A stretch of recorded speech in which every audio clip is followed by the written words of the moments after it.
Punjabi radio USA ਸੁਣ ਰਹੇ ਸਾਰੇ ਹੀ ਮਾਣਯੋਗ ਅਤੇ ਸਤਿਕਾਰ ਸਰੋਤਿਆਂ ਨੂੰ ਬਹੁਤ ਹੀ ਪਿਆਰ ਸਤਿਕਾਰ ਸਾਹਿਬ ਦੋਨੋਂ ਜੋੜ ਕੇ ਨਿੱਘੀ ਜਿਹੀ ਸਤਿ ਸ੍ਰੀ ਅਕਾਲ ਸਭ ਨੂੰ ਜੀ ਨੂੰ ਆਖਦੇ ਹਾਂ। ਸੋ ਪ੍ਰੋਗਰਾਮ ਦੇ ਵਿੱਚ ਆਪ ਸਭ ਦਾ ਨਿੱਘਾ ਸਵਾਗਤ ਹੈ। ਪ੍ਰੋਗਰਾਮ ਖਬਰ 'ਤੇ ਨਜ਼ਰ ਲੈ ਕੇ ਹਾਜ਼ਰ ਹੋ ਚੁੱਕੇ ਹਾਂ। ਸ਼ਾਮ ਦੇ ਸਾਡੇ ਅੱਜ ਦੇ ਇਸ ਖਬਰ 'ਤੇ ਨਜ਼ਰ ਪ੍ਰੋਗਰਾਮ ਦੇ ਵਿੱਚ ਜੁੜ ਚੁੱਕੇ ਨੇ ਬਲਤੇਜ ਪੰਨੂ ਜੀ ਪਟਿਆਲਾ ਸਟੂਡੀਓਜ਼ ਤੋਂ। ਬਲਤੇਜ ਪੰਨੂ ਜੀ ਨਿੱਘੀ ਜੀ ਆਇਆਂ ਨੂੰ ਪਿਆਰ ਭਰੀ ਸਤਿ ਸ੍ਰੀ ਅਕਾਲ ਜੀ। ਸਤਿ ਸ਼੍ਰੀ ਅਕਾਲ ਜੀ, ਧੰਨਵਾਦ ਜੀ, ਬਹੁਤ ਮਿਹਰਬਾਨੀ। ਸਾਡੇ ਅੱਜ ਦੇ ਪ੍ਰੋਗਰਾਮ ਖਬਰ 'ਤੇ ਨਜ਼ਰ ਉਸ ਨੂੰ ਸਪਾਂਸਰ ਕਰਦੇ ਨੇ ਖਾਲਸਾ ਇੰਸ਼ੋਰੈਂਸ ਏਜੰਸੀ ਵਾਲੇ, ਜਿਨ੍ਹਾਂ ਦੇ ਕੋਲੋਂ ਤੁਸੀਂ ਹਰ ਇੱਕ ਤਰੀਕੇ ਦੀ ਇੰਸ਼ੋਰੈਂਸ ਕਰਵਾ ਸਕਦੇ ਹੋ। ਇੰਸ਼ੋਰੈਂਸ ਬਾਰੇ ਪਤਾ ਕਰਨ ਲਈ ਕਾਲ ਕਰੋ ਨੰਬਰ 408 272 2500। ਇਸ ਦੇ ਨਾਲ ਗੁਰਦੀਪ ਸਿੰਘ ਵਿਰਦੀ ਕਲੋਵਿਸ ਤੋਂ, ਇਸ਼ਾਨਜੀਤ ਸਿੰਘ ਕਲੋਟੀ ਯੂਬਾ ਸਿਟੀ ਤੋਂ, ਸਤਰਾਮ ਸਿੰਘ ਸ਼ੇਰਗਿੱਲ ਸੈਲਮਾ ਤੋਂ, ਬਹਾਦਰ ਸਿੰਘ ਗਿੱਲ ਫਾਊਲਰ ਤੋਂ, ਸੁੱਚਾ ਸਿੰਘ ਫਰੈਜ਼ਨੋ ਤੋਂ, ਹਰਵਿੰਦਰ ਸਿੰਘ ਸਮਰਾ ਯੂਬਾ ਸਿਟੀ ਤੋਂ, ਜੱਸੀ ਗਿੱਲ ਪਲੰਬਿੰਗ ਵਾਲੇ ਬੇਕਰਸਫੀਲਡ ਤੋਂ, ਤਲਵਿੰਦਰ ਸਿੰਘ ਪ੍ਰੀਤਮ ਸਿੰਘ ਗਿੱਲ ਬੇਕਰਸਫੀਲਡ ਤੋਂ।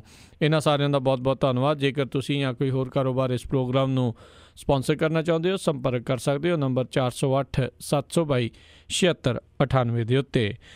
ਪੰਨੂ ਜੀ, ਗੱਲਬਾਤ ਦਾ ਸਿਲਸਿਲਾ ਸ਼ੁਰੂ ਕਰਦੇ ਹਾਂ। ਕੇਜਰੀਵਾਲ ਨੇ ਮਜੀਠੀਏ ਤੋਂ ਮੁਆਫੀ ਮੰਗੀ ਆ ਅਤੇ ਇਸ ਦੇ ਕਰਕੇ ਆਪ ਦੇ ਵਿੱਚ ਭੁਚਾਲ। ਦੇਖੋ ਜੀ, ਇਹ ਜਿਹੜੀ ਮੁਆਫੀ ਆ ਅਦਾਲਤ ਦੇ ਵਿੱਚ ਜਿਹੜੀ ਲਿਖਤੀ ਗਈ ਆ ਔਰ ਇਹਨੂੰ ਐਕਸੈਪਟ ਵੀ ਕੀਤਾ ਬਿਕਰਮ ਸਿੰਘ ਮਜੀਠੀਆ ਨੇ। ਇਹ ਕਿਹਾ ਕਿ ਪਹਿਲੀ ਵਾਰੀ ਕੋਈ ਸਿਟਿੰਗ ਜਿਹੜਾ ਮੁੱਖ ਮੰਤਰੀ ਆ ਉਹ ਮੁਆਫੀ ਮੰਗ ਰਿਹਾ। ਉਹਨਾਂ ਨੇ ਕਿਹਾ ਕਿ ਜਾਂ ਉਹਨਾਂ ਨੂੰ ਜਿਹੜਾ ਜੀ ਮੁਆਫ ਕੀਤਾ ਤੇ ਅੱਗੋਂ ਉਹਨਾਂ ਕਿਹਾ ਕਿ ਹੋਰ ਇਲਜ਼ਾਮ ਲਾ ਸਕਦੇ ਸੀ ਪਰ ਲਾਉਣਗੇ ਨਹੀਂ। ਜਿਹੜੀ ਅੰਮ੍ਰਿਤਸਰ ਦੀ ਅਦਾਲਤ ਆ ਉਹਦੇ ਵਿੱਚ ਜਿਹੜਾ ਲਿਖਤੀ ਬਿਆਨ ਦਿੱਤਾ ਗਿਆ ਉਹਦੇ ਵਿੱਚ ਕਿਹਾ ਗਿਆ ਜੀ ਕਿ ਮੈਂ ਪਿਛਲੇ ਸਮੇਂ ਦੇ ਵਿੱਚ ਤੁਹਾਡੇ ਖਿਲਾਫ ਨਸ਼ੀਲੇ ਪਦਾਰਥਾਂ ਦੇ ਧੰਦੇ ਦੇ ਵਿੱਚ ਸ਼ਾਮਲ ਹੋਣ ਦੇ ਦੋਸ਼ ਲਾਏ ਸੀ, ਜਦੋਂ ਇਹਦੇ ਬਾਰੇ ਬਿਆਨ ਵੀ ਜਾਰੀ ਕੀਤੇ ਸੀਗੇ ਔਰ ਇਹ ਬਿਆਨ ਰਾਜਨੀਤਿਕ ਮੁੱਦਾ ਬਣ ਗਏ ਸੀਗੇ। ਉਹਨਾਂ ਕਿਹਾ ਕਿ ਮੈਨੂੰ ਪਤਾ ਹੈ ਕਿ ਇਹਨਾਂ ਦੋਸ਼ਾਂ ਵਿੱਚ ਕੋਈ ਸੱਚਾਈ ਨਹੀਂ ਹੈ, ਇਸ ਤਰ੍ਹਾਂ ਦੇ ਮੁੱਦਿਆਂ ਤੇ ਰਾਜਨੀਤੀ ਨਹੀਂ ਜਿਹੜੀ ਜੀ ਉਹ ਹੋਣੀ ਚਾਹੀਦੀ। ਹਾਲਾਂਕਿ ਇੱਕ ਇਹਦਾ ਦੂਸਰਾ ਪੱਖ ਵੀ ਜਿਹੜਾ ਜੀ ਉਹ ਉਸੇ ਦਿਨ ਸੇਮ ਡੇ ਸਾਹਮਣੇ ਆ ਗਿਆ। ਉਹ ਪੱਖ ਇਹ ਆ ਕਿ ਜਿਹੜੀ ਇਨਫੋਰਸਮੈਂਟ ਡਾਇਰੈਕਟੋਰੇਟ ਹੈ ਹਾਈ ਕੋਰਟ ਦੇ ਵਿੱਚ ਜਿਹੜੇ ਉਹਨੇ ਕੁਝ ਵੱਡੇ ਖੁਲਾਸੇ ਕੀਤੇ ਆ ਜੀ ਔਰ ਇਹ ਖੁਲਾਸੇ ਬਿਕਰਮ ਸਿੰਘ ਮਜੀਠੀਆ ਹੋਰਾਂ ਨੂੰ ਲੈ ਕੇ ਜਿਹੜਾ ਜੀ ਉਹ ਦੱਸੀਦੇ ਆ। ਉਹਦੇ ਵਿੱਚ ਉਹਨੇ ਕਿਹਾ ਕਿ ਉਹਦੇ ਉੱਤੇ ਪ੍ਰੈਸ਼ਰ ਹੈ ਇਨਫੋਰਸਮੈਂਟ ਡਾਇਰੈਕਟੋਰੇਟ ਦੇ ਉੱਤੇ ਔਰ ਉਹਨੂੰ ਇੱਥੋਂ ਤੱਕ ਧਮਕੀਆਂ ਮਿਲ ਰਹੀਆਂ ਨੇ ਆਫੀਸਰਸ ਨੂੰ ਕਿ ਉਹਨਾਂ ਨੂੰ ਸਸਪੈਂਡ ਕਰ ਦਿੱਤਾ ਜਾਊਗਾ।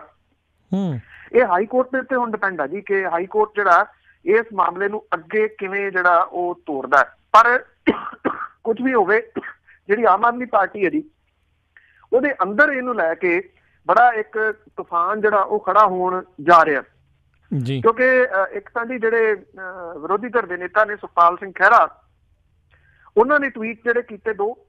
ਦੂਸਰੇ ਜਿਹੜੇ ਟਵੀਟ ਨੇ ਉਹ ਸਾਹਮਣੇ ਆਏ ਕੰਵਰ ਸੰਧੂ ਹੋਰਾਂ ਨੇ ਔਰ ਉਹਨਾਂ ਨੇ ਸੋਸ਼ਲ ਮੀਡੀਆ ਦੇ ਰਾਹੀਂ ਨਾਰਾਜ਼ਗੀ ਦੋਨਾਂ ਨੇ ਜਿਹੜੀ ਆ ਜੀ ਉਹ ਪ੍ਰਗਟਾਈ ਹੈ ਇਸ ਮਾਮਲੇ ਦੇ ਉੱਤੇ। ਸੁਖਪਾਲ ਸਿੰਘ ਖਹਿਰਾ ਹੋਰੀ ਤਾਂ ਅੱਜ ਇੱਕ ਪ੍ਰੈਸ ਕਾਨਫਰੰਸ ਜਿਹੜੀ ਆ ਉਹ ਕਰਨ ਜਾ ਰਹੇ ਆ। ਇਹ ਪ੍ਰੈਸ ਕਾਨਫਰੰਸ ਦੇ ਵਿੱਚ ਕੀ ਹੋਊਗਾ ਇਹਦੇ ਸੰਬੰਧੀ ਅਟਕਲਾਂ ਜਿਹੜੀਆਂ ਜੀ ਉਹ ਅਜੇ ਲਾਈਆਂ ਜਾ ਰਹੀਆਂ ਨੇ। ਪੰਜਾਬ ਦੇ ਵਿੱਚ ਆਮ ਆਦਮੀ ਪਾਰਟੀ ਦੇ ਪ੍ਰਧਾਨ ਜਿਹੜੇ ਨੇ ਭਗਵੰਤ ਮਾਨ ਹੋਰਾਂ ਦਾ ਇਹਦੇ ਉੱਤੇ ਅਜੇ ਕੋਈ ਪ੍ਰਤੀਕਰਮ ਜਿਹੜਾ ਉਹ ਨਹੀਂ ਆਇਆ।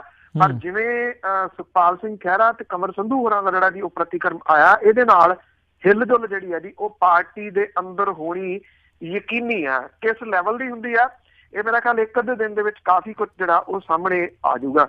ਜਦੋਂ ਚੋਣਾਂ ਸੀਗੀਆਂ ਤਾਂ ਜਿਹੜੇ ਚੋਣ ਲੜ ਰਹੇ ਸੀਗੇ ਆਮ ਆਦਮੀ ਪਾਰਟੀ ਦੇ ਵੱਲੋਂ, ਉਹਨਾਂ ਨੂੰ ਫੋਰਸਫੁਲੀ ਇਹ ਕਿਹਾ ਗਿਆ ਸੀਗਾ ਕਿ ਉਹ ਸਾਰੇ ਦੇ ਸਾਰੇ ਅਰਵਿੰਦ ਕੇਜਰੀਵਾਲ ਦੇ ਵੱਲੋਂ ਲਾਏ ਗਏ ਜਿਹੜੇ ਦੋਸ਼ ਸੀਗੇ ਉਹਨਾਂ ਨੂੰ ਆਪਣਾ ਜਿਹੜਾ ਜੀ ਬਿਆਨ ਬਣਾ ਕੇ ਸੋਸ਼ਲ ਮੀਡੀਆ ਦੇ ਰਾਹੀਂ ਪ੍ਰਚਾਰਨ, ਤੇ ਸਾਰਿਆਂ ਨੇ ਪ੍ਰਚਾਰਿਆ ਵੀ ਸੀ। ਕਈ ਇਸ ਜਿਹੜਾ ਜੀ ਮਾਮਲਿਆਂ ਦੇ ਵਿੱਚ ਉਹਨਾਂ ਦੇ ਉੱਤੇ ਪਰਚੇ ਵਗੈਰਾ ਵੀ ਜਿਹੜੇ ਉਹ ਦਰਜ ਹੋਏ ਸੀਗੇ। ਉਹਨਾਂ ਪਰਚਿਆਂ ਦਾ ਕੀ ਬਣਿਆ, ਉਹ ਕਿਵੇਂ ਭੁਗਤ ਰਹੇ ਨੇ, ਇਹ ਸਾਰਾ ਕੁਝ ਉਹਨਾਂ ਦੇ ਉੱਤੇ ਜਿਹੜਾ ਜੀ ਉਹ ਛੱਡ ਦਿੱਤਾ ਗਿਆ ਔਰ ਅਰਵਿੰਦ ਕੇਜਰੀਵਾਲ ਹੋਰੀ ਆਪਣੀ ਜਿਹੜੀ ਹੈ ਜੀ ਉਹ ਚੰਮ ਬਚਾ ਕੇ ਸਾਈਡ ਤੇ ਹੋ ਗਏ ਜੀ। ਤੇ ਇੱਥੋਂ ਕੋਈ ਹੋਰ ਅੰਦੇਸ਼ੇ ਵੀ ਤਾਂ ਨਹੀਂ ਲੱਗ ਰਹੇ ਵੀ ਕਿਤੇ ਇਹਨਾਂ ਦੇ ਕੋਈ ਸਮਝੌਤੇ ਹੋ ਰਹੇ ਹੋਣ, ਜਾਂ ਕੀ ਇਸ ਦੇ ਪਿੱਛੇ ਕਾਰਨ ਤੁਹਾਨੂੰ ਲੱਗਦਾ ਵੀ ਹੋ ਸਕਦਾ ਆ ਵੀ ਜਿਹੜੀ ਇਹਨਾਂ ਨੇ ਆਪਣੀ ਇਹ ਚੰਮ ਬਚਾਈ ਆ? ਸਮਝੌਤਾ ਤਾਂ ਨਹੀਂ ਕੁਛ ਕਿਹਾ ਜਾ ਸਕਦਾ ਕਿਸ ਤਰ੍ਹਾਂ ਦਾ ਹੋ ਰਿਹਾ, ਪਰ ਇੰਨਾ ਕੁ ਕੁਛ ਸੂਤਰ ਜਿਹੜੇ ਅੰਦਰੂਨੀ ਦੱਸਦੇ ਆ ਕਿ ਇਹ ਜਿਹੜੀ ਸਾਰੀ ਗੱਲਬਾਤ ਆ ਦਿੱਲੀ 'ਚ ਬਹਿ ਕੇ ਹੋਈ ਹੈ ਔਰ ਦਿੱਲੀ ਦੇ ਵਿੱਚ ਇਹ ਸਾਰਾ ਇਹਦਾ ਜਿਹੜਾ ਜੀ ਮਸੌਦਾ ਤਿਆਰ ਕੀਤਾ ਗਿਆ, ਫਿਰ ਉਹ ਲਿਆ ਕੇ ਇੱਥੇ ਅਦਾਲਤ ਦੇ ਵਿੱਚ ਲਾਇਆ ਗਿਆ। ਜਿਹੜੀ ਚੀਜ਼ ਮੈਂ ਤੁਹਾਨੂੰ ਹਾਈ ਕੋਰਟ ਵਾਲਾ ਇਸ਼ਾਰਾ ਕੀਤਾ, ਇਹ ਪਤਾ ਸੀਗਾ, ਤੈਅ ਸੀਗਾ ਕਿ ਹਾਈ ਕੋਰਟ ਦੀ ਜਿਹੜੀ ਉਹ ਤਰੀਕ ਹੈ ਉਹਦੇ ਵਿੱਚ ਕੀ ਆ ਰਿਹਾ ਉਹ ਵੀ ਸ਼ਾਇਦ ਪਤਾ ਸੀਗਾ। ਇਸ ਕਰਕੇ ਉਹ ਜਿਹੜੀ ਖਬਰ ਹੈ ਉਹਨੂੰ ਦੱਬਿਆ ਜਾਵੇ शायद इस करके ये दिन जिहड़ा जी वो चुनिया गया है ते वो खबर काफी हद तक जिहड़ी है जी आ तां गई है सामने जिहड़ा जी, पर इन्नी ਉਹਦੇ बराबर ਦੇ ਉੱਤੇ ਇਹ खबर ਜਿਹੜੀ ਉਹ ਆ ਜਾਣਾ ਇਹ ਕਿਤੇ ਨਾ ਕਿਤੇ ਕੋਈ ਕਿਸੇ ਸਮਝੌਤੇ ਵੱਲ ਨੂੰ ਤਾਂ ਇਸ਼ਾਰਾ ਕਰ ਰਿਹਾ ਹੈ। ਜੀ ਬਿਲਕੁਲ। ਉਧਰ ਆਮ ਆਦਮੀ ਪਾਰਟੀ ਨੇ ਆਪਣੀ ਕੋਰ ਕਮੇਟੀ ਦਾ ਐਲਾਨ ਕੀਤਾ, ਨਾਲ ਹੀ ਭੁਚਾਲ ਵੀ ਆ ਰਿਹਾ ਹੈ। ਬਿਲਕੁਲ ਜੀ, ਇਹ ਐਕਚੁਅਲੀ ਕੋਰ ਕਮੇਟੀ ਦੀ ਜਿਹੜੀ ਪ੍ਰੈਸ ਰਿਲੀਜ਼ ਆ ਉਹ ਪਹਿਲਾਂ ਆ ਗਈ, ਮਜੀਠੀਏ ਤੋਂ ਮੁਆਫੀ ਵਾਲੀ ਜਿਹੜੀ ਦੀ ਉਹ ਬਾਅਦ ਦੇ ਵਿੱਚ ਆਈ। ਹੁਣ ਪਤਾ ਨਹੀਂ ਇਹ ਕੋਰ ਕਮੇਟੀ ਕਿੰਨਾ ਕੁ ਜਿਹੜਾ ਜੀ ਉਹ ਵਰਕ ਕਰੂਗੀ, ਕਿਉਂਕਿ ਖਲਾਰਾ ਤਾਂ ਬਿਨਾਂ ਕਿਤੇ ਸ਼ੱਕ ਦੇ ਪਊਗਾ ਜੀ, ਇਹਦੇ 'ਚ ਕੋਈ ਮੇਰਾ ਖਿਆਲ ਕਿੰਤੂ ਪਰੰਤੂ ਨਹੀਂ ਗਾ। ਜਿਹੜੇ ਆਮ ਆਦਮੀ ਪਾਰਟੀ ਦੇ ਵੱਲੋਂ ਜਿਹੜੀ ਹੈ ਜੀ ਲੰਮੀ ਚੌੜੀ ਕਿਹਾ ਜਾ ਰਿਹਾ ਕਿ ਚਰਚਾ ਕਰਨ ਤੋਂ ਬਾਅਦ ਇੱਕ ਕੋਰ ਕਮੇਟੀ ਬਣਾ ਲਈ ਗਈ ਆ। ਇਹਦੇ 'ਚ ਪੰਜਾਬ ਦੇ ਜਿਹੜੇ ਜੀ ਸੁਨਾਮ ਤੋਂ ਵਿਧਾਇਕ ਅਮਨ ਅਰੋੜਾ ਨੇ ਐਲਾਨ ਜਿਹੜਾ ਉਹ ਕੀਤਾ, 13 ਸਥਾਈ ਮੈਂਬਰਾਂ ਤੋਂ ਬਿਨਾਂ 8 ਅਸਥਾਈ ਮੈਂਬਰ ਇਹਦੇ ਵਿੱਚ ਜਿਹੜੇ ਆ ਉਹ ਲਏ ਗਏ ਆ ਜੀ। ਪੰਜਾਬ ਦੇ ਵਿੱਚ ਆਮ ਆਦਮੀ ਪਾਰਟੀ ਦੇ ਖੁਰ ਰਹੇ ਆਧਾਰ ਦੇ ਉੱਤੇ ਜਿਹੜੇ 3 ਆਗੂ ਨੇ ਉਹਨਾਂ ਦੀਆਂ ਸੁਰਾਂ ਨਾ ਮਿਲਣ ਕਰਕੇ ਹਾਈ ਕਮਾਂਡ ਜਿਹੜੀ ਆ ਉਹ ਸੂਬੇ ਦੀ ਲੀਡਰਸ਼ਿਪ ਤੋਂ ਨਿਰਾਸ਼ ਹੈ, ਜਿਹਦੇ ਕਰਕੇ ਕੋਰ ਕਮੇਟੀ ਦੇ ਗਠਨ ਕਰਨ ਦਾ ਫੈਸਲਾ ਜਿਹੜਾ ਜੀ ਉਹ ਕੀਤਾ ਗਿਆ।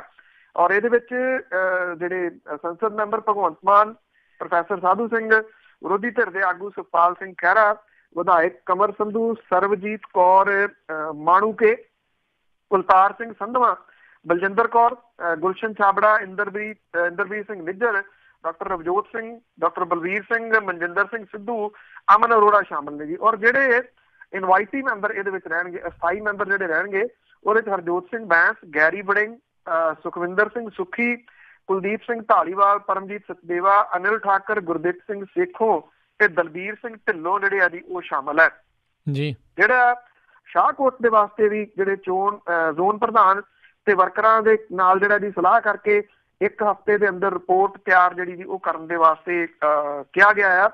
ਔਰ ਇਹ ਵੀ ਜਿਹੜਾ ਜੀ ਕਿਹਾ ਗਿਆ ਹੈ ਕਿ ਜਥੇਬੰਦਕ ਢਾਂਚਾ ਜਿਹੜਾ ਬਣਾਉਣ ਦਾ ਐਲਾਨ ਇਹ ਹਾਈ ਕਮਾਂਡ ਦੀ ਜਿਹੜੀ ਹੈ ਜੀ ਉਹ ਸਹਿਮਤੀ ਦੇ ਨਾਲ ਲਿਆ ਗਿਆ ਆ। ਉਹ ਇਹ ਵੀ ਕਿਹਾ ਗਿਆ ਜੀ ਕਿ ਜਿਹੜੇ ਲੋਕਲ ਇਸ਼ੂਜ਼ ਹੋਣਗੇ ਉਹਨਾਂ ਨੂੰ ਸੰਭਾਲੂਗੀ ਇਹ ਕੋਰ ਕਮੇਟੀ, ਭਾਵ ਕਿ ਉਹਨਾਂ ਨੂੰ ਹਾਈ ਕਮਾਂਡ ਤੱਕ ਪਹੁੰਚ ਨਹੀਂ ਕਰਨੀ ਪਊਗੀ। ਪਰ ਕਿਉਂਕਿ ਬਣਾਈ ਕੋਰ ਕਮੇਟੀ ਹਾਈ ਕਮਾਂਡ ਨੇ, ਇਸ ਕਰਕੇ ਇਹ ਤਾਂ ਨਹੀਂ ਕਿਹਾ ਜਾ ਸਕਦਾ ਕਿ ਇਹ ਇੰਡੀਪੈਂਡੈਂਟ ਹੋਊਗੀ, ਆਜ਼ਾਦ ਹੋਊਗੀ ਹਰ ਤਰ੍ਹਾਂ ਦੇ ਜਿਹੜਾ ਜੀ ਉਹ ਫੈਸਲੇ ਲੈਣ ਦੇ ਵਾਸਤੇ ਜੀ। ਤੇ ਪੰਨੂ ਜੀ, ਇੱਥੇ ਕਈ ਜਿਹੜੇ ਸਰੋਤਿਆਂ ਦੇ ਮਨਾਂ 'ਚ ਵੀ ਇਹ ਸਵਾਲ ਹੋਵੇਗਾ, ਦੇਖੋ ਜਿਹੜੀ ਹਾਈ ਕਮਾਨ ਆ ਉਹਨਾਂ ਨੇ ਮਰਜ਼ੀ ਦੇ ਨਾਲ ਮਾਫੀ ਮੰਗ ਲਈ, ਜਿੱਦਾਂ ਤੁਸੀਂ ਕਿਹਾ ਵੀ ਕਈਆਂ ਨੂੰ ਉਦੋਂ ਕਿਹਾ ਵੀ ਗਿਆ ਵੀ ਤੁਸੀਂ ਆਪਣੇ ਵੱਲੋਂ ਵੀ ਇਹ ਜਿਹੜਾ ਬਿਆਨ ਨੂੰ ਜਿਹੜਾ ਜਾਰੀ ਕਰੋ ਮਜੀਠੀਆ ਵਾਲਾ, ਤੇ ਕੀ ਇਹ ਅੰਦਾਜ਼ਾ ਜਾਂ ਅੰਦੇਸ਼ਾ ਹੋ ਸਕਦਾ ਵੀ ਜਾਂ ਜਿਹੜੀ ਲੋਕ ਇਨਸਾਫ ਪਾਰਟੀ ਆ ਬੈਂਸ ਭਰਾਵਾਂ ਦੇ ਨਾਲ, ਤੇ ਜਾਂ ਜਿਹੜੇ ਇੱਥੋਂ ਜਿਹੜੇ ਹੁਣ ਟੁੱਟ ਸਕਦੇ ਆ, ਜਿੱਦਾਂ ਆਪਾਂ ਵੀ ਅੰਦਾਜ਼ਾ ਲਾ ਰਹੇ ਵੀ ਕੋਈ ਨਾ ਕੋਈ ਵੱਡਾ ਭੁਚਾਲ ਆ, ਕੋਈ ਹੋਰ ਨਵੀਂ ਜਿਹੜੀ ਆ ਇੱਥੋਂ ਦੀ ਸੂਬੇ ਪੱਧਰ ਦੇ ਉੱਤੇ ਪਾਰਟੀ ਉੱਭਰ ਕੇ ਆ ਸਕਦੀ ਹੈ? ਦੇਖੋ, ਸਿਆਸਤ ਦੇ ਵਿੱਚ ਅਟਕਲਾਂ ਤਾਂ ਚੱਲਦੀਆਂ ਰਹਿੰਦੀਆਂ ਜੀ, ਸਾਰਾ ਕੁਛ ਜਿਹੜਾ ਇੱਕਸਾਰ ਨਹੀਂ ਹੁੰਦਾ ਜੀ। 2+2 4 ਨਹੀਂ ਹੁੰਦੇ, 2+2 0 ਵੀ ਹੋ ਜਾਂਦਾ, 2+2 20 ਵੀ ਹੋ ਜਾਂਦੇ ਆ। ਜਿਹੜੀਆਂ ਤਾਂ ਨਿਗਮ ਦੀਆਂ ਚੋਣਾਂ ਹੋ ਕੇ ਹਟੀਆਂ ਨੇ ਜੀ, ਉਹਦੇ ਵਿੱਚ ਜਿਹੜੀ ਕਾਰਗੁਜ਼ਾਰੀ ਆ ਬੈਂਸ ਭਰਾਵਾਂ ਦੀ ਉਹ ਜਿੱਦਾਂ ਦੀ ਰਹੀ ਆ, ਉਹਨੇ ਸ਼ਾਇਦ ਇਹਨਾਂ ਅਟਕਲਾਂ ਦੇ ਉੱਤੇ ਕਿਤੇ ਨਾ ਕਿਤੇ ਸਵਾਲੀਆ ਚਿੰਨ੍ਹ ਲਾ ਦਿੱਤਾ। ਨਹੀਂ ਤਾਂ ਅਦਰਵਾਈਜ਼ ਇਹ ਚੱਲ ਰਿਹਾ ਸੀਗਾ ਜੀ। ਇਹ ਗੱਲ ਬੜੇ ਵੱਡੇ ਪੱਧਰ ਦੇ ਉੱਤੇ ਜਿਹੜੀ ਚੱਲ ਰਹੀ ਹੈ ਕਿ ਸੁਖਪਾਲ ਸਿੰਘ ਖਹਿਰਾ ਹੋਰਾਂ ਦੀ ਨੇੜਤਾ ਜਿਹੜੀ ਬੈਂਸ ਭਰਾਵਾਂ ਦੇ ਨਾਲ ਉਹ ਕੁਛ ਨਵਾਂ ਜਿਹੜਾ ਜੀ ਪੰਜਾਬ ਦੀ ਰਾਜਨੀਤੀ ਦੇ ਵਿੱਚ ਲਿਆ ਸਕਦੀ ਹੈ। ਪਰ ਦੇਖੋ, ਜਿਹੜੇ ਮੌਜੂਦਾ ਹਾਲਾਤ ਨੇ ਉਹਦੇ ਵਿੱਚ ਜੇ ਆਪਾਂ ਇਹ ਕਹਿ ਦਈਏ ਕਿ ਸੁਖਪਾਲ ਸਿੰਘ ਖਹਿਰਾ ਹੋਰੀ ਜਾਂ ਕੰਵਰ ਸੰਧੂ ਹੋਰਾਂ ਦੀ ਜਿਵੇਂ ਸੁਰ ਮਿਲ ਰਹੀ ਆ, ਉਹ ਪਾਸੇ ਹੋ ਜਾਂਦੇ ਆ, ਜਾਂ ਜੇ ਉਹ 12 ਵਿਧਾਇਕ ਨਾਲ ਆਪਣੇ ਜਿਹੜਾ ਜੀ ਉਹ ਲੈ ਜਾਂਦੇ ਆ ਤੇ ਉਹ ਬੈਂਸ ਭਰਾਵਾਂ ਦੇ ਨਾਲ ਰਲ ਕੇ ਕੋਈ ਨਵਾਂ ਗੱਠਜੋੜ ਜਿਹੜਾ ਜੀ ਉਹ ਖੜਾ ਕਰ ਲੈਂਦੇ ਆ, ਇਹ ਸਮੇਂ ਤੋਂ ਬਹੁਤ ਪਹਿਲਾਂ ਦੀ ਜਿਹੜੀ ਹੈ ਜੀ ਉਹ ਗੱਲ ਹੋਊਗੀ। ਪਰ ਇੰਨਾ ਜ਼ਰੂਰ ਹੈ ਕਿ ਆਮ ਆਦਮੀ ਪਾਰਟੀ ਦਾ ਖੁਰ ਰਿਹਾ ਜਿਹੜਾ ਆਧਾਰ ਸੀਗਾ, ਉਸ ਖੁਰ ਰਹੇ ਆਧਾਰ ਦੇ ਵਿੱਚ ਇੱਕ ਵੱਡਾ ਰੋਲ ਜਿਹੜਾ ਜੀ ਇਸ ਮਾਫੀਨਾਮੇ ਨੇ ਨਿਭਾਉਣਾ ਹੈ। ਇਹਦੇ ਤੋਂ ਇਨਕਾਰ ਨਹੀਂ ਜਿਹੜਾ ਜੀ ਉਹ ਕੀਤਾ ਜਾ ਸਕਦਾ, ਕਿਉਂਕਿ ਜਿਹੜਾ ਖਾਸ ਤੌਰ ਦੇ ਉੱਤੇ ਨੌਜਵਾਨ ਵਰਗ ਤੇ ਵਾਲੰਟੀਅਰ ਜਿਹੜਾ ਜੁੜਿਆ ਸੀਗਾ ਜੀ, ਉਹ ਕਿਹਦੇ ਕਰਕੇ ਜੁੜਿਆ ਸੀਗਾ? ਕਿਉਂਕਿ ਅੱਜ ਵੀ ਪੰਜਾਬ ਦੇ ਵਿੱਚ ਡਰੱਗ ਤਾਂ ਉਨੀ ਹੈ ਜੀ। ਤੁਸੀਂ ਇਹ ਕਿਵੇਂ ਕਹਿ ਸਕਦੇ ਹੋ ਕਿ ਇਹ ਸਾਰਾ ਕੁਛ ਜਿਹੜਾ ਜੀ ਉਹ ਗਲਤ ਸੀਗਾ? ਇਹ ਜਿਹੜੀਆਂ 19 ਦੀਆਂ ਚੋਣਾਂ ਨੇ, ਮੇਰੀ ਜਾਤੇ 19 ਦੀਆਂ ਚੋਣਾਂ ਦੇ ਉੱਤੇ ਵੀ ਬਹੁਤ ਵੱਡਾ ਇੰਪੈਕਟ ਇਸ ਮੁਆਫੀਨਾਮੇ ਦਾ ਰਹੂਗਾ। ਇਹਦੇ ਤੋਂ ਇਨਕਾਰ ਨਹੀਂ ਕੀਤਾ ਜਾ ਸਕਦਾ। ਬਾਕੀ ਜਿਹੜੀਆਂ ਨਵੀਆਂ ਸਫਬੰਦੀਆਂ ਨੇ ਉਹ ਕਿਹੋ ਜਿਹੀਆਂ ਹੁੰਦੀਆਂ ਨੇ, ਇਹ ਆਉਣ ਵਾਲੇ ਦਿਨ ਦੱਸਣਗੇ। ਹਾਂ, ਇੱਕ ਗੱਲ ਜ਼ਰੂਰ ਪੱਕੀ ਹੈ ਜੀ, ਪੰਜਾਬ ਦੇ ਵਿੱਚ ਰਾਜਨੀਤਿਕ ਪਿੜ ਜਿਹੜਾ ਨਾ ਜੀ ਉਹ ਖਾਲੀ ਹੈ। ਅਕਾਲੀ ਦਲ ਨੂੰ ਲੋਕ ਮੂੰਹ ਨਹੀਂ ਲਾ ਰਹੇ ਅਜੇ ਵੀ, ਕਹਿਣ ਨੂੰ ਉਹ ਜੋ ਮਰਜ਼ੀ ਕਹੀ ਜਾਣ ਕੇ ਉਹਨਾਂ ਦੇ ਬੜੇ ਇਕੱਠ ਹੋ ਰਹੇ ਆ, ਕੁਛ ਵੀ ਹੋ ਰਿਹਾ, ਤੇ ਸਰਕਾਰ ਜਿਹੜੀ ਹੈ ਉਹਦਾ 1 ਸਾਲ ਪੂਰਾ ਹੋਣ ਤੇ ਇੱਕੋ ਸਾਲ ਦੇ ਵਿੱਚ ਐਂਟੀ ਇਨਕਮਬੈਂਸੀ ਜਿਹੜੀ ਹੈ ਜੀ ਉਹ ਇੰਨੀ ਹੋ ਗਈ ਹੈ ਕਿ ਲੋਕ ਉਹਦੇ ਤੋਂ ਮੂੰਹ ਮੋੜ ਰਹੇ ਆ। ਹੁਣ ਉਹ ਜਾਣ ਕਿੱਧਰ ਨੂੰ, ਇਹ ਬਹੁਤ ਵੱਡਾ ਸਵਾਲ ਜਿਹੜਾ ਜੀ ਉਹ ਖੜਾ ਹੋ ਗਿਆ। ਜੀ ਜੀ, ਅਗਲੀ ਗੱਲ ਕਰਦੇ ਹਾਂ। ਦਿੱਲੀ ਦੇ ਵਿੱਚ ਕਹਿੰਦੇ ਕਾਂਗਰਸੀ ਨੇਤਾਵਾਂ ਦੀ 3 ਦਿਨਾਂ ਮੀਟਿੰਗ ਚੱਲੇਗੀ। ਬਿਲਕੁਲ ਜੀ, ਐਕਚੁਅਲੀ ਇੱਕ ਤਾਂ ਅਹਿਮ ਗੱਲ ਇਹ ਰਹੀ ਕਿ ਜਿਹੜੇ ਕਾਂਗਰਸ ਦੇ ਪ੍ਰਧਾਨ ਨੇ ਰਾਹੁਲ ਗਾਂਧੀ ਹੋਰਾਂ ਨੇ ਜਿਹੜੀ NCP ਹੈ ਉਹਦੇ ਮੁਖੀ ਸ਼ਰਦ ਪਵਾਰ ਹੋਰਾਂ ਦੇ ਨਾਲ ਮੀਟਿੰਗ ਜਿਹੜੀ ਹੈ ਜੀ ਉਹ ਕੀਤੀ ਹੈ। ਇਹ ਕਿਹਾ ਗਿਆ ਜੀ ਕਿ 19 ਦੀਆਂ ਲੋਕ ਸਭਾ ਚੋਣਾਂ ਦੇ ਵਿੱਚ ਭਾਜਪਾ ਨੂੰ ਹਰਾਉਣ ਲਈ ਯੂਨਾਈਟਿਡ ਫਰੰਟ ਦਾ ਗਠਨ ਜਿਹੜਾ ਜੀ ਉਹ ਕਰਨਾ। ਰਾਹੁਲ ਗਾਂਧੀ ਹੋਰਾਂ ਦੇ ਵੱਲੋਂ ਤੇ ਉੱਤਰ ਪ੍ਰਦੇਸ਼ ਲੋਕ ਸਭਾ ਦੀਆਂ ਜ਼ਿਮਨੀ ਚੋਣਾਂ ਦੇ ਵਿੱਚ ਪਾਰਟੀ ਦੀ ਮਾਲੀ ਕਾਰਗੁਜ਼ਾਰੀ ਦੇ ਉੱਤੇ ਚਰਚਾ ਜਿਹੜੀ ਜੀ ਉਹ ਕੀਤੀ ਗਈ। ਇਹ ਕਿਹਾ ਗਿਆ ਜੀ ਕਿ ਇਹ ਮੀਟਿੰਗ ਬੜੀ ਅਹਿਮ ਹੈ ਸ਼ਰਦ ਪਵਾਰ ਹੋਰਾਂ ਦੇ ਨਾਲ, ਕਿਉਂਕਿ ਉਹ ਚੁੱਪ ਕੀਤੇ ਦੇ ਰਹੇ ਨੇ ਪਿਛਲੀਆਂ 14 ਦੀਆਂ ਖਾਸ ਤੌਰ ਦੇ ਉੱਤੇ ਲੋਕ ਸਭਾ ਚੋਣਾਂ ਤੋਂ ਬਾਅਦ। ਉਹ ਕਾਂਗਰਸ ਦੇ ਖਿਲਾਫ ਵੀ ਨਹੀਂ ਬੋਲੇ ਪਰ ਕਾਂਗਰਸ ਦੇ ਹੱਕ ਦੇ ਵਿੱਚ ਵੀ ਨਹੀਂ ਬੋਲੇ। ਉਧਰ ਜਿਹੜਾ ਜੀ ਪਾਰਟੀ ਪ੍ਰਧਾਨ ਦੇ ਵਜੋਂ ਆਉਂਦੀਆਂ ਚੋਣਾਂ ਦੀ ਰਣਨੀਤੀ ਜਿਹੜੀ ਉਹ ਘੜਨ ਦੇ ਵਾਸਤੇ ਅਸੀਂ ਆਗੂ ਜਿਹੜੇ ਜੀ ਅੱਜ ਤੋਂ 3 ਦਿਨ ਦੇ ਵਾਸਤੇ ਦਿੱਲੀ ਦੇ ਵਿੱਚ ਬਹਿਣਗੇ। ਔਰ ਕਾਂਗਰਸ ਪਾਰਟੀ ਦੀ ਕਾਰਜ ਸਮਿਤੀ ਜਿਹੜੀ ਹੈ ਜੀ ਇਹਦੀ ਅੱਜ ਦੀ ਬੈਠਕ ਦੇ ਨਾਲ ਮਹਾ ਸੰਮੇਲਨ ਸ਼ੁਰੂ ਹੋਊਗਾ। ਸ਼ਨੀਚਰਵਾਰ ਤੇ ਐਤਵਾਰ ਨੂੰ ਜਿਹੜਾ ਇੰਦਰਾ ਗਾਂਧੀ ਇੰਡੋਰ ਸਟੇਡੀਅਮ ਹੈ ਉਹਦੇ ਵਿੱਚ ਰਾਹੁਲ ਗਾਂਧੀ ਦੀ ਜਿਹੜੀ ਤਾਜਪੋਸ਼ੀ ਆ ਉਹ ਅਹਿਮ ਚੀਜ਼ ਰਹੂਗੀ। ਇਹ ਵੀ ਤੈਅ ਕੀਤਾ ਜਾਊਗਾ ਜੀ ਕਿ ਸੋਨੀਆ ਗਾਂਧੀ ਦੀ ਪਾਰਟੀ ਦੇ ਵਿੱਚ ਭੂਮਿਕਾ ਕੀ ਹੋਵੇ। ਇਹਦੇ ਵਿੱਚ ਕਾਂਗਰਸ ਰਾਜਨੀਤਿਕ ਤੇ ਆਰਥਿਕ ਮੁੱਦਿਆਂ ਦੇ ਜ਼ਰੀਏ ਆਉਂਦੀਆਂ ਰਾਜਨੀਤਿਕ ਤੇ ਜਿਹੜੇ ਦਿਸ਼ਾ ਹੈ ਉਹਦੇ ਬਾਰੇ ਦੇ ਵਿੱਚ ਵਿਚਾਰ ਰੱਖੇ ਜਾਣਗੇ। ਭਾਵੇਂ ਕਾਂਗਰਸ ਦੇ ਮੁਖੀ ਰਾਹੁਲ ਗਾਂਧੀ ਹੋਰੀ ਬਣ ਗਏ ਆ ਪਰ ਮਹਾ ਸੰਮੇਲਨ ਸੋਨੀਆ ਗਾਂਧੀ ਦੀ ਅਗਵਾਈ ਦੇ ਵਿੱਚ ਹੋਊਗਾ। ਔਰ ਇਹ ਕਿਹਾ ਜਾ ਰਿਹਾ ਹੈ ਕਿ ਇਸ ਮਹਾ ਸੰਮੇਲਨ ਦੇ ਵਿੱਚ ਅਜਿਹਾ ਜਿਹੜਾ ਪ੍ਰਸਤਾਵ ਵੀ ਆ ਸਕਦਾ ਹੈ ਕਿ ਰਾਹੁਲ ਗਾਂਧੀ ਦੀ ਅਗਵਾਈ ਵੀ ਕਮਜ਼ੋਰ ਨਾ ਦਿਖੇ ਤੇ ਪਾਰਟੀ ਵਿੱਚ ਸੋਨੀਆ ਗਾਂਧੀ ਦੀ ਭੂਮਿਕਾ ਵੀ ਜਿਹੜੀ ਹੈ ਜੀ ਉਹ ਸਾਹਮਣੇ ਰਹੇ। UPA ਦੇ ਵਿੱਚ ਸ਼ਾਮਲ ਜਿਹੜੀਆਂ ਜ਼ਿਆਦਾਤਰ ਪਾਰਟੀਆਂ ਨੇ ਉਹਨਾਂ ਨੇ ਰਾਹੁਲ ਦੀ ਅਗਵਾਈ ਸੰਬੰਧੀ ਹੁਣ ਤੱਕ ਹਾਂ ਪੱਖੀ ਹੁੰਗਾਰਾ ਨਹੀਂ ਭਰਿਆ, ਜਿਹਦੇ ਕਰਕੇ ਕਾਂਗਰਸ ਅਗਲੀਆਂ ਚੋਣਾਂ ਦੇ ਵਿੱਚ ਸੋਨੀਆ ਗਾਂਧੀ ਨੂੰ ਪਾਰਟੀ ਦੇ ਨਾਲ ਜੋੜ ਕੇ ਰੱਖਣਾ ਚਾਹੁੰਦੀ ਹੈ। ਔਰ ਇਹ ਵੀ ਹੈ ਨਹੀਂ ਕਿ ਕਾਂਗਰਸ ਨੂੰ ਲੋਕ ਸਭਾ ਚੋਣਾਂ ਤਾਂ 19 ਦੀਆਂ ਹੈਗੀਆਂ ਹੀ ਆ ਪਰ ਕੁਝ ਬੜੀਆਂ ਅਹਿਮ ਜਿਹੜੀਆਂ ਵਿਧਾਨ ਸਭਾ ਦੀਆਂ ਚੋਣਾਂ ਨੇ ਜਿਹਦੇ ਵਿੱਚ ਰਾਜਸਥਾਨ, ਮੱਧ ਪ੍ਰਦੇਸ਼ ਉਚੇਚੇ ਤੌਰ ਦੇ ਉੱਤੇ ਵਰਣਨਯੋਗ ਹੈ ਜੀ, ਜਿੱਥੇ ਪਿਛਲੇ ਲੰਬੇ ਸਮੇਂ ਤੋਂ ਭਾਰਤੀ ਜਨਤਾ ਪਾਰਟੀ ਦਾ ਰਾਜ ਚੱਲ ਰਿਹਾ। ਕਹਿਣ ਨੂੰ ਉੱਥੇ ਐਂਟੀ ਇਨਕੰਬੈਂਸੀ ਜਿਹੜੀ ਜੀ ਬਹੁਤ ਜ਼ਿਆਦੀ ਹੈ। ਉਸ ਐਂਟੀ ਇਨਕੰਬੈਂਸੀ ਨੂੰ ਕੀ ਕਾਂਗਰਸ ਜਿਹੜੀ ਹੈ ਜੀ ਉਹ ਬਣਾ ਸਕਦੀ ਹੈ, ਇਹ ਬਹੁਤ ਵੱਡਾ ਜਿਹੜਾ ਜੀ ਉਹ ਸਵਾਲ ਰਹੂਗਾ। ਔਰ ਰਾਹੁਲ ਗਾਂਧੀ ਦੀ ਜਿਹੜੀ ਲੀਡਰਸ਼ਿਪ ਹੈ ਉਹਦੇ ਉੱਤੇ ਵੀ ਇਹ ਜਿਹੜੀ ਜੀ ਇਹ ਮੋਹਰ ਹੋਊਗੀ ਕਿ ਕੀ ਇਹਨਾਂ ਚੋਣਾਂ ਦੇ ਵਿੱਚ ਕਾਂਗਰਸ ਦੀ ਕਾਰਗੁਜ਼ਾਰੀ ਜਿਹੜੀ ਹੈ ਉਹ ਸੁਧਰਦੀ ਹੈ ਜਾਂ ਨਹੀਂ। ਜੀ ਜੀ, ਅਗਲੀ ਜਿਹੜੀ ਆਪਾਂ ਗੱਲ ਕਰੀਏ VK ਸਿੰਘ, ਉਹਨਾਂ ਨੇ ਕਿਹਾ ਹੈ ਵੀ ਵਿਦੇਸ਼ੀ ਗੁਰਦੁਆਰਿਆਂ ਦੀਆਂ ਕਮੇਟੀਆਂ ਦੇ ਫੈਸਲਿਆਂ ਦੇ ਉੱਤੇ ਤਿੱਖੀ ਨਜ਼ਰ ਬਣਾ ਕੇ ਰੱਖੀ ਆ ਭਾਰਤ ਸਰਕਾਰ ਨੇ। ਬਿਲਕੁਲ ਜੀ, ਕੈਨੇਡਾ, ਅਮਰੀਕਾ ਤੇ ਬ੍ਰਿਟਨ ਵਰਗੇ ਜਿਹੜੇ ਮੁਲਕ ਨੇ ਜੀ ਇਹਨਾਂ ਦੇ ਵਿੱਚ ਗੁਰਦੁਆਰਾ ਕਮੇਟੀਆਂ ਦੇ ਵੱਲੋਂ ਸਿੱਖਾਂ ਦੇ ਮਾਮਲਿਆਂ ਦੇ ਵਿੱਚ ਜਿਹੜੀ ਕੇਂਦਰ ਦੀ ਸਰਕਾਰ ਹੈ ਉਹਦੇ ਵੱਲੋਂ ਦਖਲ ਅੰਦਾਜ਼ੀ ਬਾਰੇ ਲਾਏ ਜਿਹੜੇ ਦੋਸ਼ਾਂ ਦੇ ਬਿਆਨ ਦੇ ਵਿੱਚ ਉਹਨਾਂ ਨੇ ਇਹ ਕਿਹਾ ਜੀ ਕਿ ਇਹ ਸਰਕਾਰ ਦੇ ਧਿਆਨ ਦੇ ਵਿੱਚ ਨੇ।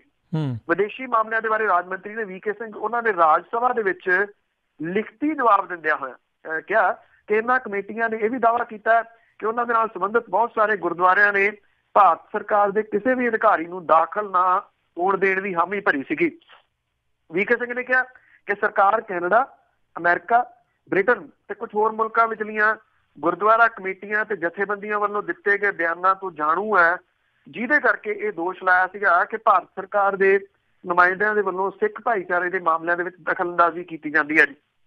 VK ਸਿੰਘ ਨੇ ਇਹ ਕਿਹਾ ਕਿ ਸਰਕਾਰ ਅੱਤਵਾਦੀ ਅਨਸਰਾਂ ਉਹਨਾਂ ਵੱਲੋਂ ਕੀਤੀਆਂ ਜਾਂਦੀਆਂ ਭਾਰਤ ਵਿਰੋਧੀ ਸਰਗਰਮੀਆਂ ਦੇ ਨਾਲ ਸੰਬੰਧਿਤ ਭਾਰਤ ਦੇ ਸਰੋਕਾਰਾਂ ਨੂੰ ਮੁਖਾਤਬ ਹੋਣ ਦੇ ਵਾਸਤੇ ਇਹਨਾਂ ਦੇਸ਼ਾਂ ਦੀਆਂ ਸਰਕਾਰਾਂ ਦੇ ਨਾਲ ਤਾਲਮੇਲ ਜਿਹੜਾ ਜੀ ਉਹ ਕਰ ਰਹੀ ਹੈ। ਪ੍ਰਵਾਸੀ ਸਿੱਖਾਂ ਦੀ ਬਹੁ ਗਿਣਤੀ ਭਾਰਤ ਨਾਲ ਜਜ਼ਬਾਤੀ ਸਾਂਝ ਰੱਖਦੀ ਹੈ ਉਹਨਾਂ ਨੇ ਕਿਹਾ, ਤੇ ਭਾਰਤ ਤੇ ਉਹਨਾਂ ਦੇ ਵਸੇਬੇ ਦੇ ਮੁਲਕ ਦਰਮਿਆਨ ਸੰਬੰਧਾਂ ਨੂੰ ਬਿਹਤਰ ਬਣਾਉਣ ਲਈ ਯਤਨਸ਼ੀਲ ਜਿਹੜੀ ਆ ਉਹ ਰਹਿੰਦੀ ਹੈ। ਉਹਨਾਂ ਨੇ ਕਿਹਾ ਕਿ ਮੁੱਠੀ ਭਰ ਅੰਸਰਾਂ ਦੇ ਵੱਲੋਂ ਨਫ਼ਰਤ ਤੇ ਫਿਰਕੂ ਜਿਹੜਾ ਜੀ ਪ੍ਰਭਾਵ ਪੈਦਾ ਕਰਨ ਲਈ ਕੀਤੀ ਜਾਂਦੀ ਬਿਆਨਬਾਜ਼ੀ ਜਿਹੜੀ ਆ ਇਹਦੇ ਵੱਲ ਬਹੁਤਾ ਧਿਆਨ ਉਹ ਨਹੀਂ ਦਿੰਦੀ। ਇਹ ਐਕਚੁਅਲੀ ਲਿਖਤੀ ਰੂਪ ਦੇ ਵਿੱਚ ਜਿਹੜਾ ਜੀ ਸਵਾਲ ਪੁੱਛਿਆ ਗਿਆ ਸੀਗਾ, ਜਿਹਦਾ ਜਵਾਬ VK ਸਿੰਘ ਨੇ ਦਿੱਤਾ। ਪਿਛਲੇ ਦਿਨਾਂ ਦੇ ਵਿੱਚ ਕੈਨੇਡਾ, ਅਮਰੀਕਾ ਤੇ ਬ੍ਰਿਟਨ ਦੀਆਂ ਜਿਹੜੀਆਂ ਗੁਰਦੁਆਰਾ ਕਮੇਟੀਆਂ ਨੇ, ਉਹਨਾਂ ਦੇ ਜਿਹੜੇ ਭਾਰਤੀ ਸਫਾਰਤਖਾਨੇ ਨੇ, ਉਹਨਾਂ ਦੇ ਅਧਿਕਾਰੀਆਂ ਦੇ ਆਉਣ ਦੇ ਉੱਤੇ ਜਿਹੜੀ ਜੀ ਗੁਰਦੁਆਰਿਆਂ ਦੇ ਵਿੱਚ ਪਾਬੰਦੀ ਜਿਹੜੀ ਲਾਈ ਸੀ, ਉਹ ਚਰਚਾ ਦਾ ਵਿਸ਼ਾ ਜਿਹੜੀ ਉਹ ਬਣੀ ਰਹੀ ਹੈ। ਇਹ ਉਹਦੇ ਉੱਤੇ ਹੀ ਬੜਾ ਅਹਿਮ ਜਿਹੜਾ ਜੀ ਬਿਆਨ ਅਹਿਮੀਅਤ ਜਿਹੜੀ ਰੱਖਦਾ ਹੈ, ਇਸ ਪੱਖੋਂ ਕਿ ਕੇਂਦਰ ਦੀ ਸਰਕਾਰ ਉਹਦੇ ਉੱਤੇ ਨਿਗਾਹ ਜਿਹੜੀ ਉਹ ਰੱਖ ਰਹੀ ਹੈ। ਇਹਦਾ ਮਤਲਬ ਇਹ ਕਿਤੇ ਨਾ ਕਿਤੇ ਜਿਹੜੀ ਕਾਲੀ ਸੂਚੀ ਅਕਸਰ ਕਿਹਾ ਜਾਂਦਾ ਕਿ ਛੋਟੀ ਹੋ ਗਈ, ਉਹ ਹੁਣ ਫੇਰ ਵੱਡੀ ਹੋਊਗੀ। ਕਿ ਉਹ ਜਿਹੜੇ ਲੋਕ ਨੇ ਉਹਨਾਂ ਗੁਰਦੁਆਰਿਆਂ ਦੇ ਉੱਤੇ ਕਾਬਜ਼, ਉਹਨਾਂ ਕਮੇਟੀਆਂ ਦੇ ਜਿਹੜੇ ਆਗੂ ਨੇ, ਉਹਨਾਂ ਦੇ ਨਾਮ ਇਸ ਸੂਚੀ ਦੇ ਵਿੱਚ ਜਿਹੜਾ ਜੀ ਪੈਣਗੇ, ਔਰ ਉਹਦੀ ਆੜ ਦੇ ਵਿੱਚ ਕੁਝ ਹੋਰ ਲੋਕਾਂ ਦੇ ਨਾਮ ਵੀ ਜਿਹੜਾ ਜੀ ਇਸ ਸੂਚੀ ਦੇ ਵਿੱਚ ਪੈ ਸਕਦੇ ਆ, ਜਿਸ ਕਿਸਮ ਦਾ ਇਹ ਲਿਖਤੀ ਬਿਆਨ VK ਸਿੰਘ ਹੋਰਾਂ ਦਾ ਆਇਆ। ਜੀ ਬਿਲਕੁਲ।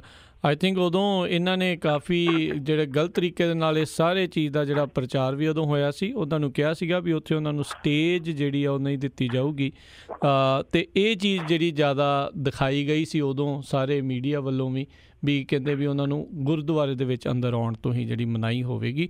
ਆਈ ਥਿੰਕ ਉਸੇ ਹੀ ਤਰੀਕੇ ਦੇ ਨਾਲ ਇਹ ਵੀ ਜਿਹੜਾ ਬਿਆਨ ਕਿਤੇ ਨਾ ਕਿਤੇ ਨਜ਼ਰ ਆਉਂਦਾ ਹੈ। ਨਾਲ ਹੀ ਅਗਲੀ ਜਿਹੜੀ ਆਪਾਂ ਬਲਤੇਜ ਪੰਨੂ ਜੀ ਗੱਲ ਕਰਦੇ ਹਾਂ, ਕਹਿੰਦੇ ਜਰਨੈਲ ਜਿਸ ਨੂੰ ਬਰਖਾਸਤ ਕੀਤਾ ਆ ਸੁਮੇਧ ਸੈਣੀ ਹੋਣਾ ਦਾ ਬੜਾ ਖਾਸ ਸੀ। ਇੱਕ ਆਡੀਓ ਬੜੀ ਵਾਇਰਲ ਹੋਈ ਪਿਛਲੇ ਦਿਨਾਂ ਦੇ ਵਿੱਚ ਕਿ ਇੱਕ ਸਰਪੰਚ ਜਿਹਨੇ ਜਿਹੜਾ ਜੀ ਉੱਥੇ ਥਾਣੇ ਦੇ ਵਿੱਚ ਤਾਇਨਾਤ ਜਿਹੜਾ ਜੀ ਇਹ ਫੋਨ ਕਰ ਦਿੱਤਾ ਕਿ ਇੱਥੇ ਮਾਈਨਿੰਗ ਜਿਹੜੀ ਆ ਉਹ ਹੋ ਰਹੀ ਆ, ਧੱਕੇ ਦੇ ਨਾਲ ਰੇਤਾ ਚੁੱਕੀ ਜਾ ਰਹੀ ਹੈ, ਔਰ ਇਹ ਇੰਸਪੈਕਟਰ ਰੈਂਕ ਦਾ ਜਰਨੈਲ ਸਿੰਘ ਜਿਹੜਾ ਜੀ ਉਹਨੇ ਉਲਟੀਆਂ ਧਮਕੀਆਂ ਜਿਹੜੀਆਂ ਸੀਗੀਆਂ ਉਹ ਸਰਪੰਚ ਨੂੰ ਦੇਤੀਆਂ। ਇੱਥੋਂ ਤੱਕ ਆ ਕਿ ਮਾਈਨਿੰਗ ਤਾਂ ਤੂੰ ਕਰਾਉਣਾ। ਇਹ ਵੀ ਉਸ ਆਡੀਓ ਦੇ ਵਿੱਚ ਕਿਹਾ ਕਿ ਤੇਰੇ ਉੱਤੇ ਮੈਂ ਕੇਸ ਦਰਜ ਕਰ ਦੂੰਗਾ ਔਰ ਤੈਨੂੰ ਘਰੋਂ ਧੂ ਕੇ ਲਿਜਾਊਂਗਾ, ਫਿਰ ਤੈਨੂੰ ਪਤਾ ਲੱਗੂਗਾ ਜੀ ਕਿ ਪੁਲਿਸ ਜਿਹੜੀ ਆ ਉਹ ਕੀ ਹੁੰਦੀ ਹੈ। ਹਾਲਾਂਕਿ ਉਹ ਬੜੇ ਧਰਮੇ ਦੇ ਨਾਲ ਗੱਲ ਕਰ ਰਿਹਾ, ਜਿਨ੍ਹਾਂ ਨੇ ਇਹ ਆਡੀਓ ਜਿਹੜੀ ਹੈ ਜੀ ਉਹ ਸੁਣੀ ਹੈ ਸਰਪੰਚ। ਉਹ ਕਿਤੇ ਵੀ ਉਹਨੇ ਨਾ ਤਾਂ ਕੋਈ ਧਮਕੀ ਦਿੱਤੀ ਹੈ ਜੀ, ਨਾ ਕੋਈ ਗਾਲ ਵਗੈਰਾ ਜਿਹੜੀ ਆ ਉਹ ਕੱਢੀ ਹੈ। ਉਹਨੇ ਬਹੁਤ ਆਰਾਮ ਦੇ ਨਾਲ ਗੱਲ ਕੀਤੀ ਹੈ ਕਿ ਮੇਰੀ ਡਿਊਟੀ ਸੀ, ਮੈਂ ਸਰਪੰਚ ਹੈ, ਮੈਂ ਤੁਹਾਨੂੰ ਦੱਸਣਾ ਚਾਹੁੰਦਾ। ਉਲਟਾ ਜਿਹੜਾ ਇਹ ਜਰਨੈਲ ਸਿੰਘ ਸੀਗਾ ਉਹਨੂੰ ਧਮਕੀਆਂ ਦਿੱਤੀਆਂ। ਔਰ ਚੰਗੀ ਗੱਲ ਇਹਦੇ 'ਚ ਇਹ ਰਹੀ ਕਿ ਇਹ ਆਡੀਓ ਜਿਹੜੀ ਸੀ ਇੰਨੀ ਵਾਇਰਲ ਹੋਈ ਕਿ ਸਰਕਾਰ ਦੇ ਕੰਨਾਂ ਤੱਕ ਪਹੁੰਚ ਗਈ, ਔਰ ਪੁਲਿਸ ਇੰਸਪੈਕਟਰ ਜਰਨੈਲ ਸਿੰਘ ਨੂੰ ਇਸ ਮਾਮਲੇ ਦੇ ਵਿੱਚ ਇਹ ਧਮਕੀ ਦੇਣੀ ਮਹਿੰਗੀ ਪੈ ਗਈ, ਔਰ ਇਹਦੀ ਨੌਕਰੀ ਤੋਂ ਛੁੱਟੀ ਜਿਹੜੀ ਜੀ ਉਹ ਕਰ ਦਿੱਤੀ ਗਈ ਹੈ, ਸਸਪੈਂਡ ਕਰਤਾ ਜੀ। ਔਰ 30 ਸਾਲ ਪਹਿਲਾਂ ਇਹ ਬਤੌਰ ਸਿਪਾਹੀ ਭਰਤੀ ਹੋਇਆ ਸੀਗਾ ਜਰਨੈਲ ਸਿੰਘ। ਬਠਿੰਡਾ ਡਿਸਟ੍ਰਿਕਟ ਦੇ ਜੱਸੀ ਬਾਗ ਵਾਲੀ ਦਾ ਜਿਹੜਾ ਦੀ ਰਹਿਣ ਵਾਲਾ 87 ਦੇ ਵਿੱਚ ਸਿਪਾਹੀ ਭਰਤੀ ਹੋਇਆ ਸੀਗਾ। ਸੁਮੇਧ ਸਿੰਘ ਸੈਣੀ ਉਦੋਂ SSP ਸੀਗੇ।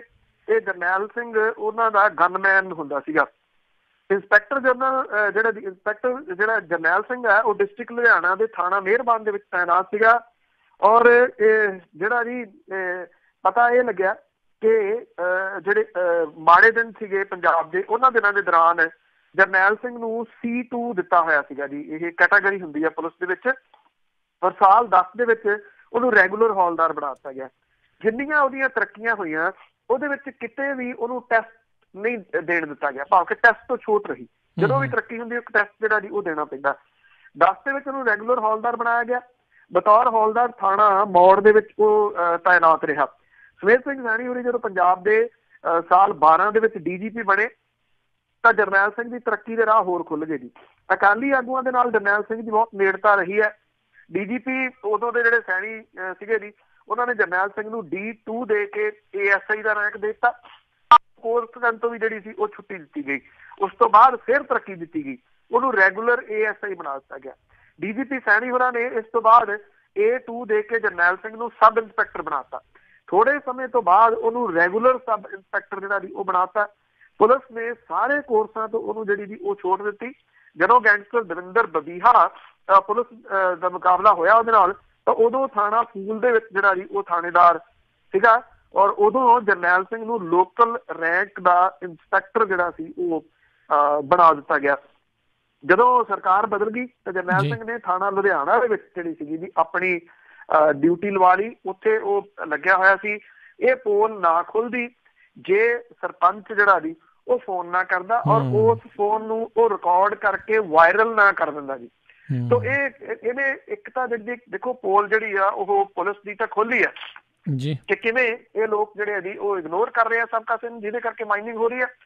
ਸੈਕੰਡ ਜਿਹੜੀ ਗੱਲ ਇਹਦੇ ਵਿੱਚ ਪੋਲ ਇਹ ਖੁੱਲ ਗਿਆ ਕਿ ਕਿਵੇਂ ਤਰੱਕੀਆਂ ਜਿਹੜੀਆਂ ਇਹ ਦਿੱਤੀਆਂ ਗਈਆਂ ਸੀਨੀਅਰ ਅਫਸਰਾਂ ਦੇ ਵੱਲੋਂ, ਸਾਰਾ ਕੁਛ ਜਿਹੜਾ ਸੀਗਾ ਜੀ ਉਹ ਛਿੱਕੇ ਟੰਗ ਕੇ। ਹੁਣ ਇਸੇ ਕਰਕੇ ਜਦੋਂ ਕੋਈ ਟੈਸਟ ਹੀ ਨਹੀਂ ਦੇਣ ਦਿੱਤਾ ਗਿਆ ਤੇ ਫਿਰ ਲੋਕਾਂ ਦੇ ਨਾਲ ਗੱਲ ਕਰਨੀ ਕਿਵੇਂ ਆ ਸਕਦੀ ਸੀਗੀ ਔਰ ਆਪਣੀ ਡਿਊਟੀ ਜਿਹੜੀ ਹੈ ਜੀ ਉਹ ਪ੍ਰੋਪਰ ਕਰਨੀ ਕਿਵੇਂ ਪਤਾ ਲੱਗ ਸਕਦੀ ਸੀ। ਜੀ ਜੀ ਅਗਲੀ ਜਿਹੜੀ ਆਪਾਂ ਪੰਨੂ ਜੀ ਗੱਲ ਕਰਦੇ ਹਾਂ, ਪੰਜਾਬ ਸਰਕਾਰ ਦਾ 1 ਸਾਲ ਪੂਰਾ ਕਹਿੰਦੇ ਵਾਅਦੇ ਉੱਥੇ ਦੇ ਉੱਥੇ। ਅੱਜ ਜਿਹੜੀਆਂ ਸਾਰੀਆਂ ਤਕਰੀਬਨ ਪ੍ਰਮੁੱਖ ਅਖਬਾਰਾਂ ਨੇ ਮੌਕਾ ਨਾਲ ਜੀ ਉਹਦੇ ਵਿੱਚ ਫੁੱਲ ਸਫੇ ਦੇ ਜਿਹੜੇ ਇਸ਼ਤਿਹਾਰ ਆ ਜੀ ਉਹ ਸਰਕਾਰ ਨੇ ਛਪਵਾਏ ਆ ਔਰ ਇਹਦੇ ਵਿੱਚ ਜਿਹੜੀ ਆ ਜੀ ਇਹਨਾਂ ਇਸ਼ਤਿਹਾਰਾਂ ਦੇ ਵਿੱਚ ਜਿਹੜੀ ਵਰਡਿੰਗ ਸਾਂਝੀ ਜਿਹੜੀ ਉਹ ਕੀਤੀ ਗਈ ਆ ਕਿ ਸਕਾਰਾਤਮਕ ਪ੍ਰਸ਼ਾਸਨ ਦਾ, ਬੇਮਿਸਾਲ ਸੁਧਾਰਾਂ ਦਾ, ਵਾਅਦੇ ਨਿਭਾਉਣ ਦਾ, ਭਰੋਸਾ ਵਧਾਉਣ ਦਾ 1 ਸਾਲ।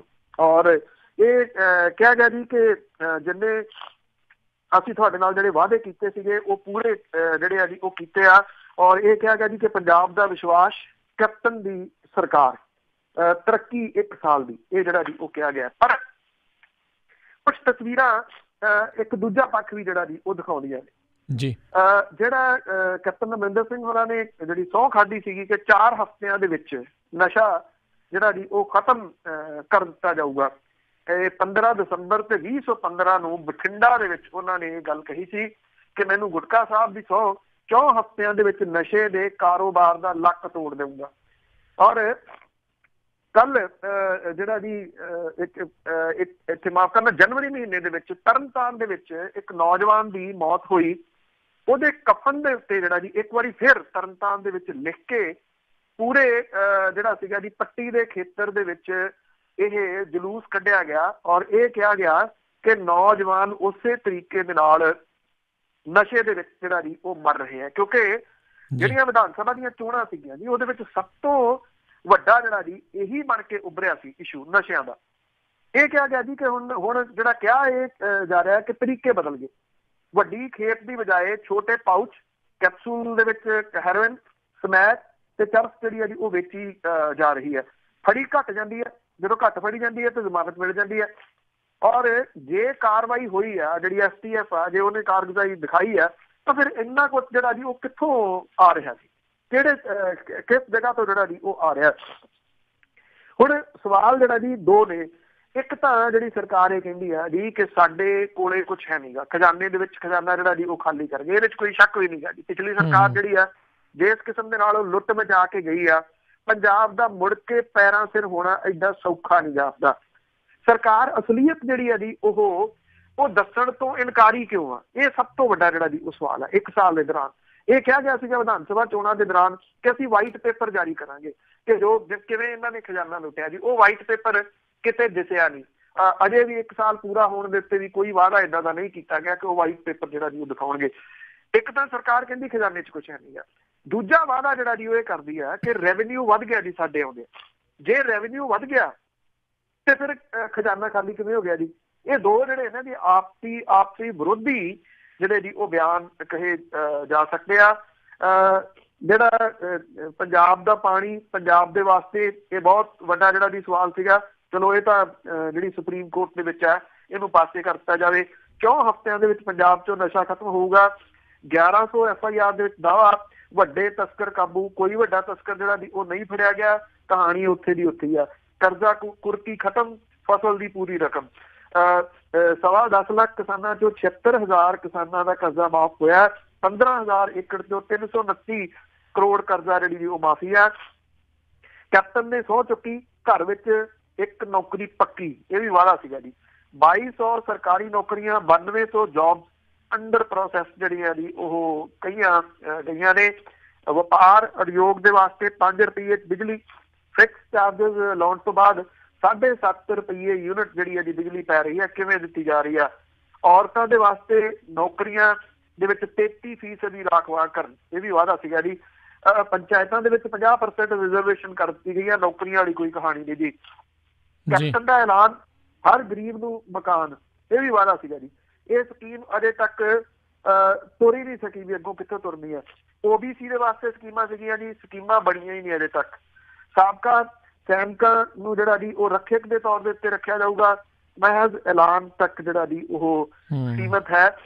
ਜੇ ਆਪਾਂ ਗੱਲ ਕਰੀਏ ਜੀ ਜਿਹੜੇ ਮੰਤਰੀ ਨੇ, ਤਾਂ ਮੈਨੀਫੈਸਟੋ ਬਣਾਉਣ ਵਾਲੇ ਮਨਪ੍ਰੀਤ ਸਿੰਘ ਬਾਦਲ ਹੁਰੀ ਹੁਣ ਇਹ ਕਹਿੰਦੇ ਆ ਜੀ ਗਾਲਿਬ ਦੇ ਸ਼ੇਰ ਪੜ੍ਹ ਕੇ ਕਿ ਅਸੀਂ ਕੀ ਕਰੀਏ ਵੀ, ਸਾਡੇ ਕੋਲੇ ਤਾਂ ਹੈ ਹੀ ਕੁਛ ਨਹੀਂ। ਸਾਧੂ ਸਿੰਘ ਧਰਮਸੋਤ ਨੇ ਉਹ ਮਹਿਜ਼ ਕਿਤੇ ਕਿਤੇ ਬਿਆਨ ਜਿਹਾ ਜਿਹੜਾ ਦੇ ਦਿੰਦੇ ਆ। ਚਰਚਾ ਦੇ ਵਿੱਚ ਤਾਂ ਸ਼ੁਰੂ 'ਚ ਆ ਗਏ ਸੀਗੇ ਕਿ ਨੀਂਹ ਪੱਥਰ ਜਿਹੜਾ ਵੀ ਮੇਰੇ ਨਾਂ ਥੱਲੇ ਕਿਉਂ ਕੀਤਾ, ਉਦੋਂ ਹੀ ਰੌਲਾ ਪੈ ਗਿਆ ਸੀ।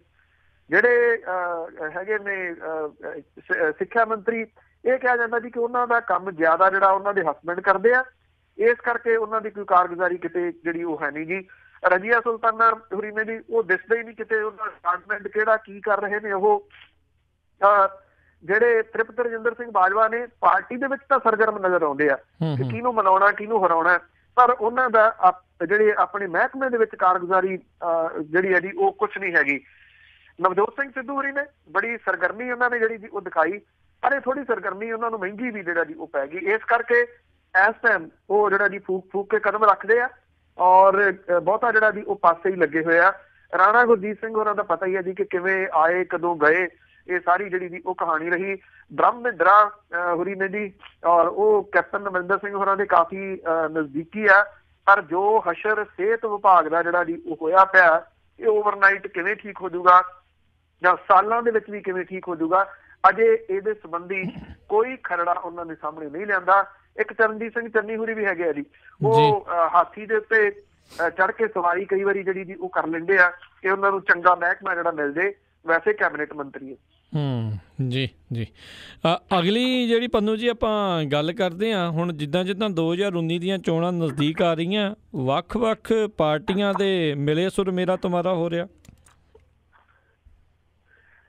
ਦੇਖੋ ਚੋਇਸ ਕੋਈ ਨਹੀਂ ਹੈਗੀ ਪਾਰਟੀਆਂ ਦੇ ਕੋਲੇ, ਦੇਖਿਆ ਜਾਵੇ ਤਾਂ ਜੇ ਉਹਨਾਂ ਨੇ BJP ਨੂੰ ਜਿਹੜਾ ਉਹ ਹਰਾਉਣਾ, 31% ਵੋਟਾਂ ਲੈ ਕੇ ਭਾਰਤੀ ਜਨਤਾ ਪਾਰਟੀ ਦੀ ਸਰਕਾਰ 2014 ਦੇ ਵਿੱਚ ਹੋਂਦ 'ਚ ਆਈ ਸੀਗੀ ਜੀ, ਮਤਲਬ ਕਿ 69% ਜਿਹੜੀਆਂ ਵੋਟਾਂ ਨੇ ਉਹ ਵੰਡੀਆਂ ਹੋਈਆਂ ਨੇ ਜੀ ਵੱਖ-ਵੱਖ ਪਾਰਟੀਆਂ ਦੇ ਵਿੱਚ। ਇੱਥੇ ਜਿਹੜਾ ਮੁਸ਼ਕਲ ਆ ਸਕਦੀ ਹੈ ਨਾ, ਉਹ ਇਹ ਆ ਸਕਦੀ ਹੈ ਕਿ ਝੰਡੇ 'ਚ ਡੰਡਾ ਕਿਹਦਾ ਹੋਊਗਾ। ਜਿਹੜੀਆਂ ਪਾਰਟੀਆਂ ਨੇ ਉਹ ਕਿਹਦੇ ਅੰਡਰ ਜਿਹੜਾ ਜੀ ਉਹ ਆਉਣਗੀਆਂ। ਦੇਖਿਆ ਜਾਵੇ ਹੈ ਤਾਂ ਵੈਸੇ ਕਾਂਗਰਸ ਸਭ ਤੋਂ ਵੱਡੀ ਪਾਰਟੀ ਹੈ।